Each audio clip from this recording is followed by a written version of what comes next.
you all a toast to the universe for allowing us to meet, for allowing us to vibe, for allowing us to see and hear a love story told by me.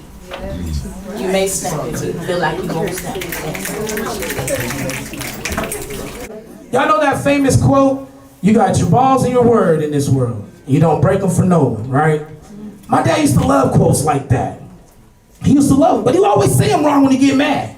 He never say them right. Y'all know how black fathers do. They always mess up their words.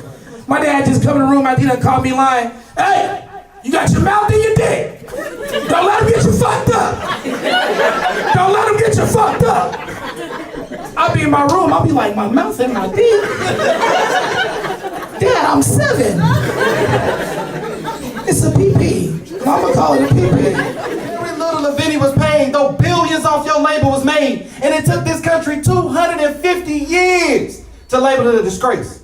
Fight a war, pass a bill, no ink, only blood for the scripts. They were emancipated but heavily emasculated. The perfect slave was already built. You don't understand? Well, keep listening on. From slave codes to lynch mobs, a massive problem was still shown, so we reconstructed cities like pyramids. You bombed and burned them to the ground. We saw justice in your courts. None was to be found. So we reorganized the strategy, started fighting for civil rights for all humanity. So desperate for relief, we assimilated into insanity. Our cadence is off, and my mind is too. Trying to make sense of all the things we do. If we could go back, are there wrongs that we would make right, or does that change our composition, putting things in a different light? Does making a change then mean you don't love your now? And this is merely supposition. You see, we don't even know how. How to bend time so we can go back in space. How to make sure we re-enter into the same place. Happy, lighthearted. One could even say a goofball. This is what I allow people to see. If they only knew the turmoil that soils my soul within, if they only knew my supernatural ability to overthink, and how it makes my spirit sink lower and lower each day. Sure, I can put on a brave face, a fake smile a mile wide, a living mask that hides the darkness inside. You'd never know it from looking at me, but I have my demons. Or rather, my demons, they have me. But that's not the me that I want you to see. Yes, my ability to overthink is pretty astounding. ESP through anxiety, I can guess what you're gonna say next. Because I've overthought my way through every possible scenario in this conversation, and my anxiety is gasoline on the fire that fuels my paranoid and overactive mind, keeping my delusions well fed and leaving me depleted and drained. But like I said, I keep it well hidden. I've spent years, a lifetime, perfecting the deceptive art of false happiness and peace by carefully crafting this persuasive persona piece by piece, so y'all don't get the full view, just the limited release. But this poetic diction will illuminate the pathetic fiction that I've worked so hard to uphold. It's funny how this disease makes me so untrusting. Skeptical and scared of what everyone is thinking, constantly concerned that what they're saying is a half-truth at best. And I try to put those thoughts to rest, the ones that say I'm not good enough, or who could ever want you, or why the fuck are you still breathing? But the effort of keeping those thoughts repressed just leaves me depressed and reeling. And I'm starting to think maybe this is who I'll always be. And as tragic as it is, I'm coming to terms with what it means to be me. And as trauma flirts with tragedy, I face the harsh reality. I just want to be normal. Fuck, I just want to know how that feels, that feeling of peace. To know what it's like to have a quiet mind, to never have to listen to that whisper from behind, that curtain that's in my mind. But at this point, I'm almost certain that reality will never be. And now, once again, I can feel the anxiety boil inside of me. Are those who were nice to me just simply lying? Why is this mind so fucking broken? Why do I need to read behind everything that's unspoken? Why must I decipher what's not out in the open? I feel forsaken and abandoned. But I'm still hoping that someday I'll be fucking safe. But until then, hear these words that I pen so original. And notice my tortured subliminals as I fill your mind with false visuals, so at the end of my time, the only mask remains visible. And you don't truly see me. I sit and wait in vain.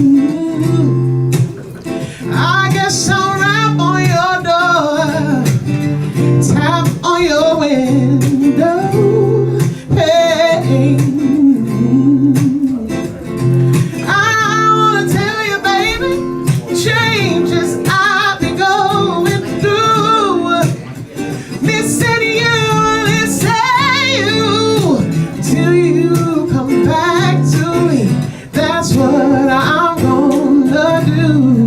Y'all know that? Yeah, I know it. Why did you have to decide? Because all we have is this valuable time. But then again, what really is time? He never thought to give me the time. He never thought to show me how valuable his time was.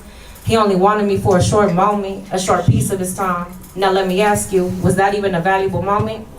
More than likely not. It was a lesson and a blessing in disguise. Show me who you truly are in that short matter of time, so I do not waste my time.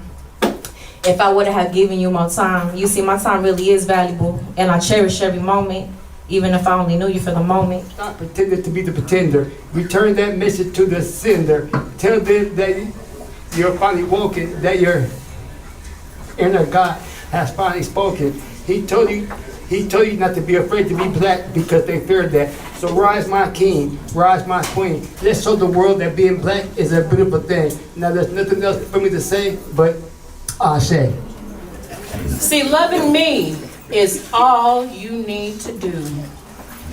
You've spent way too much time loving fools. My smile bedazzles you and my thought provokes your intellect. My skin reminds you of caramel ice cream on ice cream sundaes. Warm, thick, and wet.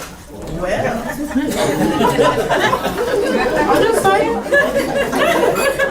Peace, truth, love, light. Revolution. Peace, truth, love, light. Revolution. What am I talking about?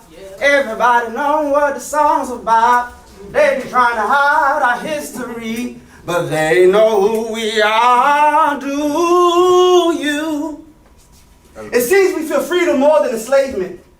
Turn our backs on Zion while welcoming the agents. In this matrix, facts make us uncomfortable. Ignorance is now honorable. Intellect is just a fancy way of saying regurgitating information. Because education teaches job application, not creation. It's amazing. I wonder why our minds have been taken, shaped in. The likeness of evildoers now revered as great men. Thinking is a sign of rebellion. Whether intimidated by hell or bribed with heaven. When our children go up and ask why we said idly by and did nothing, what the fuck will we tell them?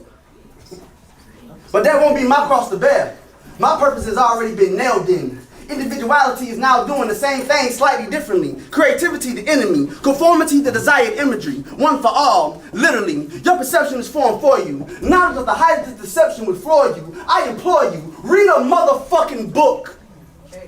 The destruction of black civilization. The Tavistock Institute of Human Relations. The miseducation of the Negro. Stop calling our ancestors slaves. They were enslaved. There's a difference. One that we should know. Similar to being American and living in America.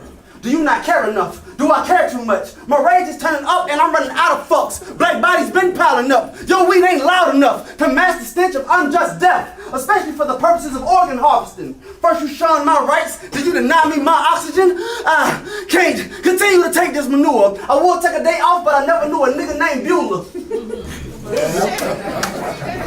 So I stay aggressive as a cougar, standing out like a pimped out Pontiac, because the American dream requires you to be asleep. So I guess this is the confession of an insomniac.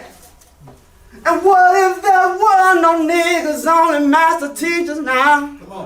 I stay woke. What if there were no niggas, only master teachers now? I stay woke. I stay peace, truth, love, light. Revolution.